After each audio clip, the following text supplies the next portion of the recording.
Hello everyone, it's Lindsey, and today I'm back with another project using the October Faith Art Box from Creative Retreat Kits. This is Alpha and Omega.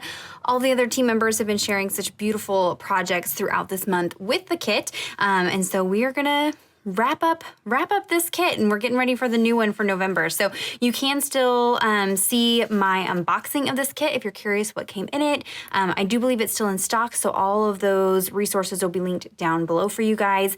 And most of the gals have been working through the devotional content, and that was my intention today.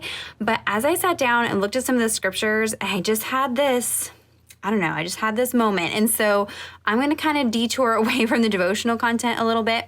One of the passages that Jessica has for us is Colossians 1:15 through 20. Now, my church has been doing a sermon series through the book of Colossians, my Monday night Bible study. With women, we are doing an inductive study through Colossians. And there is just this continuous focus on prayer, over and over and over. I just keep coming back to prayer. And I have been really focusing in on prayer the last few weeks. And so I want to kind of focus in on that. And as I think about the Alpha and the Omega and how he holds us together, one of the ways that I'm held together is through prayer. That is how I deepen my relationship with God. And in those moments where I feel like I am just spiraling out of control, it's prayer that helps me feel held together by God and just keeps my focus on him. And so I think as we go through this devotional, prayer is one of those practical, ways that we can exercise what we are learning about how, God holds us together. This is a way that we can practically live that out, is through prayer. And so I had shared, I believe last year, that I was doing Faithdex cards that were like prayer cards. And so I decided I would go ahead and do one of those for this project and create like a little folder that I could tuck prayers into and make it into a Faithdex card. So I have a few different things here that I'm going to be using. I've got the stickers. I'll probably be using a few of these in some way. I have the printable florals just in case I feel like I'm going to use those.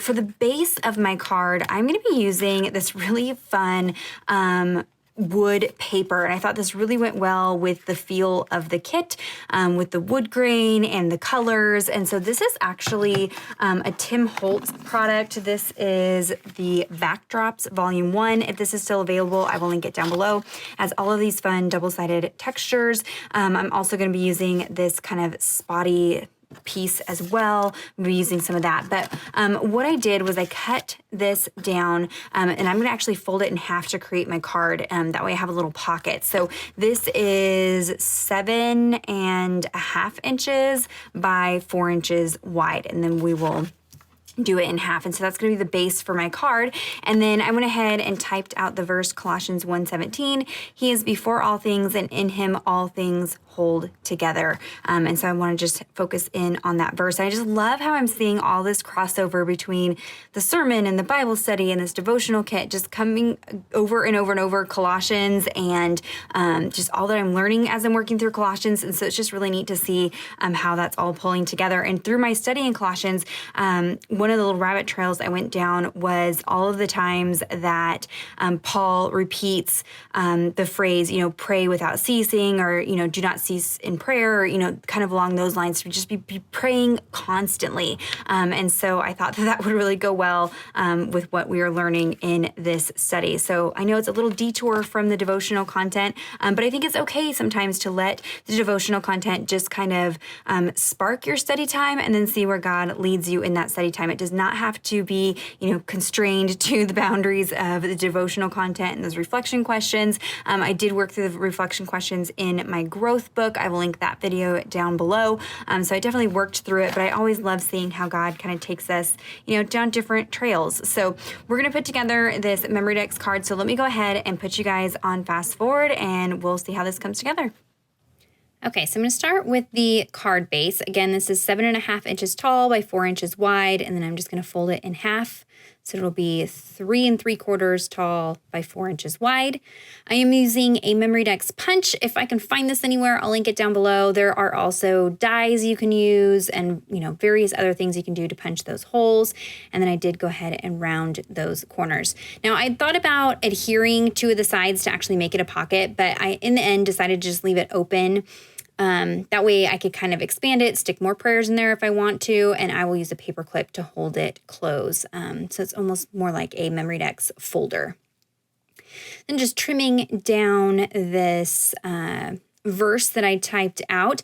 And for this video, I left a lot of my hemming and hawing and decision making in the video. I don't usually do that. Usually what I do is I have every last detail planned out before I turn on the camera, just for the sake of streamlining the filming process and the creative process. I kind of do all my wishy-washy thinking beforehand and then start filming. But for this one, I kind of had a general idea, but I decided to just leave a lot of the decision making in. So what you'll see here is I'm trying to, figure out how I want to layer this quote on the, or this verse on the back. I know that I want to use those owl bookends. And so when you're working on a Memorydex card, it's, pretty small, so you don't have a whole lot of space. So I'm really having to kind of test different things out. I thought about using some of those printables behind it. And so you're just going to see that I do go through a decision-making process. Usually in my videos, it looks like I just stick things down, it's good to go, and I don't really think about it. But I do a lot of that thinking off camera. So I also like to use a lot of textures. And so I am just kind of pulling a few different things out from my stash. This is some mummy cloth from Tim Holtz. This is a seasonal item, so I'm not sure if you will be able to get it. If I can find it, I will link it down below, but you can also use cheesecloth. It's a really great texture, another good texture to use in your Bible because it doesn't add a lot of bulk, but it does add some fun dimension. And so while this is a Memorydex card that I'm doing here, you can adapt what I'm doing for a Bible journaling entry. But if you haven't ever tried a Memorydex, I would encourage you to try. It does not have to be in a Memorydex system. You could keep them in a recipe box or something like that. It just kind of gives you a different medium to play on, and you can kind of explore and play with things that maybe you're not comfortable using in your Bible, especially when it comes to dimensional items, different inks, and products like that. These Memorydex cards kind of give you the space to play. So on my desk, I had some of these little leaves kind of sitting aside for another project, and I kind of looked over and was like, oh, I think I made these out of weathered wood distress ink. They're kind of a similar color to the kit, so maybe I'll just use those for layering elements. So those I had ink smushed, some sprays and distress inks, and then ran them through my die cutting machine. I'll link the dies down below, and just created a bunch of these leaves. This would be an easy project for you to do, sit down in the evening, maybe turn on a sermon and just, die cut, ink a bunch of backgrounds and die cut a bunch of elements of florals and leaves, and then just have them there on your desk in a variety of different colors, maybe in some different kits that you're working in, and then they're ready to go. That you can just grab them and use them in whatever project that you're working on, and that way you're not having to stop and create these elements every time that you sit down to create a page or a card or something like that. You just got them on hand. That's something I try to do. I try to have a little container of just various little tidbits and odds and ends and die cuts and things that I can just kind of go through and use when I'm creating these layering clusters.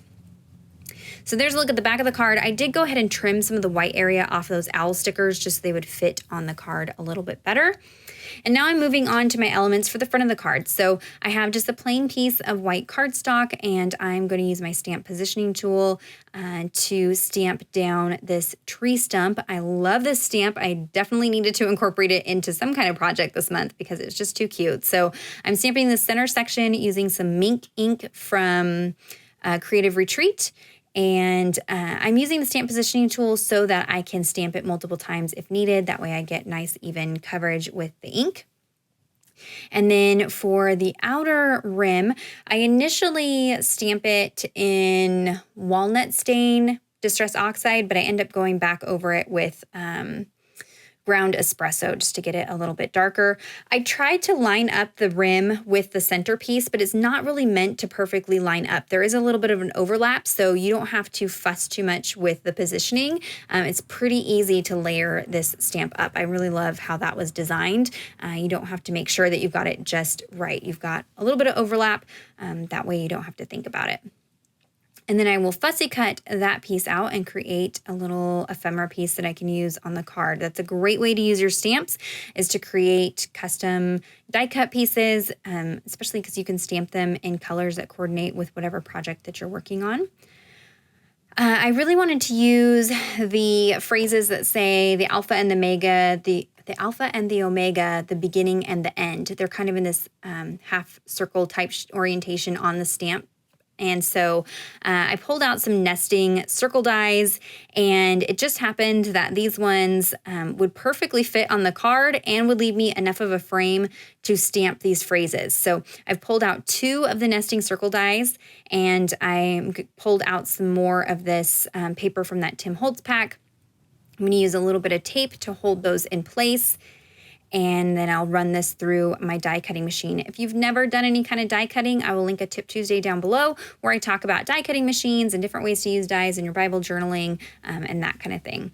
So you can see you get this frame piece, and then I have that circle piece that I can save and use on another project at another time. But this allows me, initially I thought I was going to stamp directly on the card, but I wanted to do some more layering behind this tree stump. So now I can stamp on that circle frame and just kind of build up the layers on the front. Again, I'm pulling out some more of those leaves, those inky leaves. I believe those are created with weathered wood, distress sprays and distress oxide sprays. So again, using my stamp positioning tool, one little trick when positioning these clear stamps is I laid a piece of acetate, this is actually the stamp backer, over the top of the frame, and this allows the stamp to stick to the acetate. So I can kind of manipulate it so it perfectly fits the curvature of that paper frame, because it wasn't quite circular enough the way that the stamp was created, but it sticks to the acetate, so I can kind of manipulate it into that half circle shape and then close the stamp positioning tool to pick up the stamp, and then I know it will perfectly fit on my frame. You can do this with a stamp block as well. I just like using the stamp positioning tool so that I can stamp multiple times if I need to. So I am going to emboss this a little bit. So I treated it with my embossing powder, or EK Success powder tool, and then I'm inking up the stamp with some ground espresso distress oxide ink. Distress oxide inks, they're distress inks, so they don't give you a perfect stamped impression. One trick is to either rub the stamp so you get some of the oils from your hands on there, or use an eraser to rub over the surface of the stamp, and that just gets the ink to adhere a little bit better, so you get a smoother stamped impression. And you can see I get a great impression with that ink. And then because it's distress ink, it takes a little bit longer to dry. So I have some time that I can go ahead and add some clear embossing powder to that stamped impression, and that just adds some additional texture. I'm working with a color palette that's very similar. I don't have a lot of contrast going on. And so to get elements to stand out from that busy background and the other elements, I want to add some texture. So by adding the embossing powder, it's going to give that stamp kind of a shiny look to it so it really stands out. I'll do some more embossing here in a second. And that just kind of helps things stand out against all of those kind of not muted tones, because they definitely are colorful, but that just kind of everything's the same kind of color area. There's no contrast happening. So I wanted to create some more little pieces to layer over the top of this tree stump. So I'm kind of just looking at the stickers, looking at the stamps, trying to decide which one I want to go with. So I love this phrase that says, holds me together. So I am going to stamp this on some more of that spotty paper. I'm going to emboss this as well, so I'm going to treat this with my embossing powder, and that just keeps the embossing powder to only sticking to the stamped areas. And then I will ink up these words with some peeled paint distress oxide ink, again rubbing an eraser over the stamp, and this removes any of the oils that might be on the stamp from when it was in production, and just makes your inks adhere smoother to the stamp. Now you can emboss with distress oxide ink, but sometimes it's just not quite wet enough, and I wanted to make sure that I got good coverage with my embossing powder, so I am going in and inking this up again with just some Versamark clear sticky ink. Because I have the stamp positioning tool, I can just stamp it right in the same place, and then I'm going to pour some peeled paint distress glaze over the top of that. Distress glaze is an embossing powder that is translucent, and so really this is just building up and intensifying that peeled paint color. If you don't have the embossing glazes, you could also just use clear embossing powder over that green ink, and you would still get that green tone. I needed to add some more color to this, since it was my color palette was a little bit limited at this point. I wanted to pull in one of the other colors from the kit, so that's where that green came in. Went ahead and fussy cut out those words. And then again, another fun thing about working on Memorydex cards or journaling cards is that you can add dimension. I know a lot of people don't like chunk in their Bible, but like the idea of using pop dots and things like that. And so this is an opportunity to play with that. So I'm just using some foam adhesive behind those words to pop them up. Again, just adding lots of texture and dimension. These Memorydex cards are something that stay displayed in my office all the time. And I go through them and I go over the prayers. I insert more prayers into the pockets. At the end of the year, I like to go back, either the prayers in my Bible or, wherever I might have my prayers written, and just kind of see what my prayers for the year were. See if there were answered prayers, maybe prayers that I need to adjust. Maybe I need to pray a little more over. So I like to spend more time on these projects that involve prayer journaling, just because I'm going to revisit them, and they are something that, I'm going to come back to, or I might have on display like I do these cards. So now I'm just kind of fussing with everything to see how I want it layered up, pulling out some more of that mummy cloth. And like I said, this is the point where I kind of had a general idea of what I wanted on the front, but I had not completely decided what I was going to do. So you're getting to see me kind of fuss and try things out and rearrange things, and just kind of play around until it's pleasing to my eye and what I want it to look like. And so I decided to go ahead and layer the leaves over the top of some of the other elements. That way that punch of color is kind of standing out. I didn't want those leaves to get lost underneath the other elements. And then I did use an adhesive tape runner. I don't use this very much anymore, but for working with this mummy cloth, it made it easy that I could just instantly stick the mummy cloth to the back of the die cut piece that I created, and I'm not having to wait for wet glue to dry. So I'm going to glue down that circle frame, and then we'll layer this little cluster over the top of that, and you'll see how this all kind of comes together. And then I'll just kind of manipulate things, fuss with things, to make sure that nothing is covered up. And then at this point, it's just little embellishments. So I'm going to the sticker sheet and pulling out some of those cross stickers. These do kind of blend in again with that busy background, but that's okay. I do a lot of very high contrast in the projects that I do. So it was kind of fun to challenge myself to do something that wasn't super, black and white, or, a contrast of black over the top of a light color. Like, it was just kind of nice to work with a different type of color palette.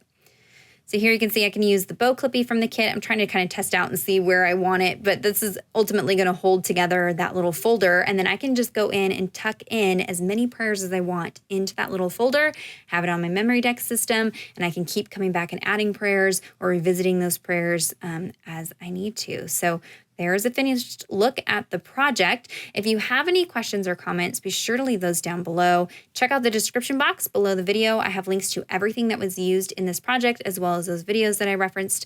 Give this video a thumbs up if you enjoyed it. Subscribe to the channel if you're not already subscribed. And until next time, thank you so much. Bye-bye.